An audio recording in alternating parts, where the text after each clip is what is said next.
Hello అండి.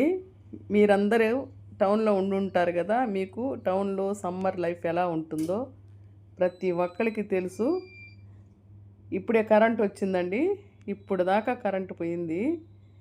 ఇటువంటి సమ్మర్‌లో కరెంట్ పోతే ఎలా ఉంటదో ఒక్కసారి ఊహించుకోండి. కానీ విలేజ్‌లో కరెంట్ అనేదే వాళ్ళకి పెద్దగా అనిపించదు. ఉన్నా పర్వాలేదు, లేకపోయినా పర్వాలేదు. అటువంటి వాతావరణం ఉంటుంది విలేజుల్లో. ఒక విలేజ్ సమ్మర్ లైఫ్ ఎలా ఉంటుందో మీకు ఈ యొక్క వీడియో ద్వారా మీకు నేను తెలియజేస్తున్నాను. చాలా బాగుంటుంది. సూర్యోదయం అయ్యేటప్పుడు పల్లె వాతావరణం ఎలా ఉంటుందో చూడండి. కోడి కూయటంతో అందరూ మెలకువై లేస్తారు నిద్ర. ఆ యొక్క సూర్యోదయం ఎంత బ్యూటిఫుల్‌గా ఉందో చూడండి.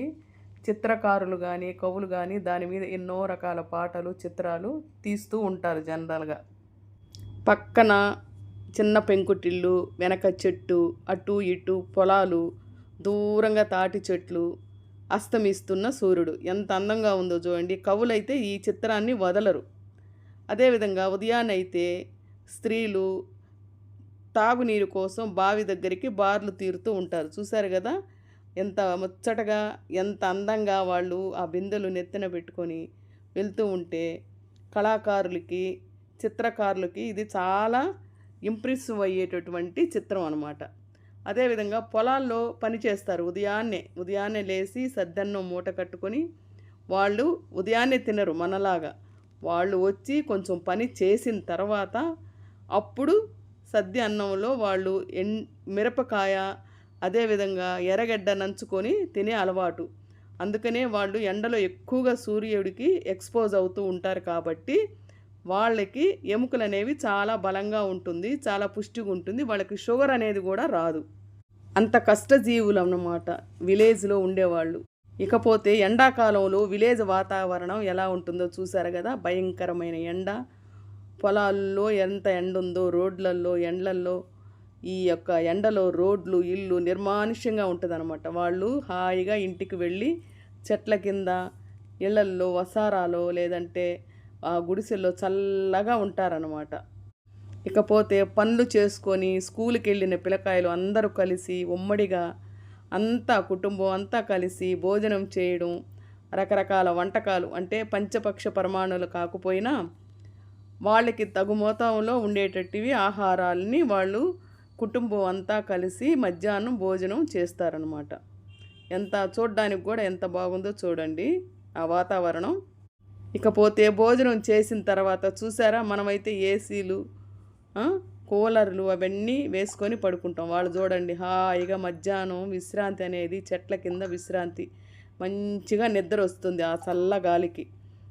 ఇట్లాంటి వాతావరణం మనకి టౌన్లల్లో, సిటీస్‌లో ఎక్కడా కనపడదు. వెతికినా కూడా రాదు. అంత బాగా ఉంటుందన్నమాట ఆ వాతావరణం. అంత చల్లటి గాలి, ఫుల్ ఆక్సిజను. అటువంటి వాతావరణం పల్లెలో తప్పితే ఇంకెక్కడ మనకి కనపడదు. ఎంత బాగుందో కదా ఆ సీన్ చూస్తుంటే. ఇకపోతే సాయంత్రం అయితే పిల్లలు ఎలా ఆడుకుంటున్నారో చూడండి. ఆటలు, పశువులు మేపుకు వెళ్ళి తిరిగి రావడం, అదేవిధంగా సూర్య అస్తమయం చూసారా ఎంత బాగుందో ఆ సూర్య అస్తమయం. అటు ఇటు ఇళ్ళు, చెట్లు ఇవన్నీ మనం ఆర్ట్‌లలో ఎక్కువగా గమనిస్తూ ఉంటాం. ఎంత బాగుందో కదా!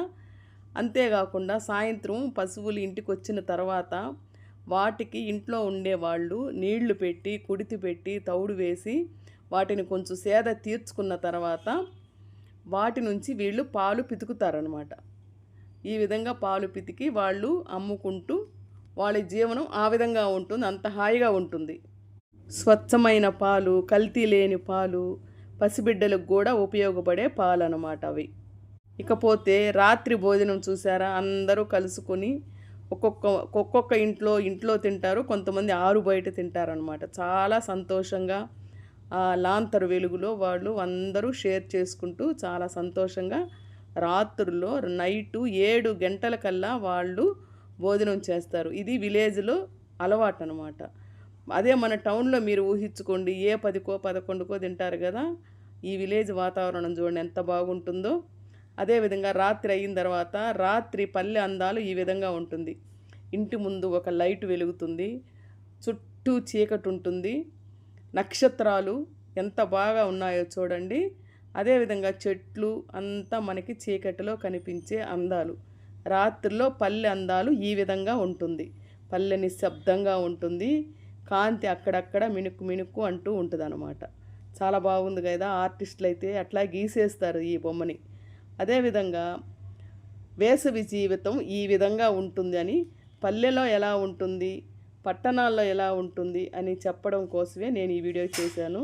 ఈ వీడియో నచ్చితే లైక్ చేయండి, షేర్ చేయండి. Thank you for watching video.